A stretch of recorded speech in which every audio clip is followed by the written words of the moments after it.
Here we are live at the 360 Vegas studios with this edition of School Police Talk.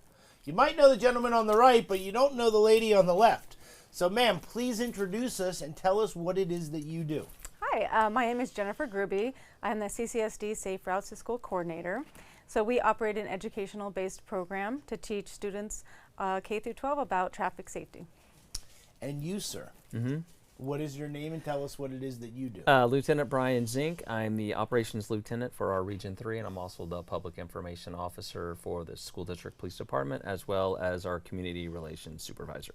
And so we also know that there are a lot of people who walk their children to school, and after they're done, they're sort of starting their day for maybe work or whatever it might be. And so, you know, we need to have everyone safe.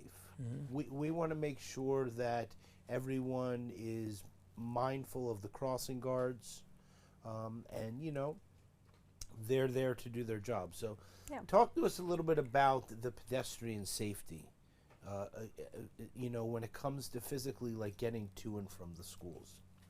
But when it comes to pedestrian safety, we're just looking at making sure the big thing is there's a lot of mid-block crossings, which otherwise called jaywalking.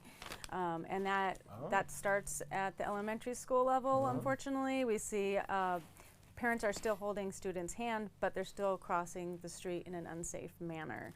And bad habits are hard to break, so then they gain more independence and they're used to crossing in the middle of the street. That's what they were brought up on. It's okay to cross in between cars, and they continue these habits throughout their middle school and high school. So that's one thing I know that students will take the shortest route, so will families, so will parents, and so will we, right? So just to educate like a few extra feet to save a life, it can make a big difference. And just to unplug when it comes to pedestrians, especially our older students.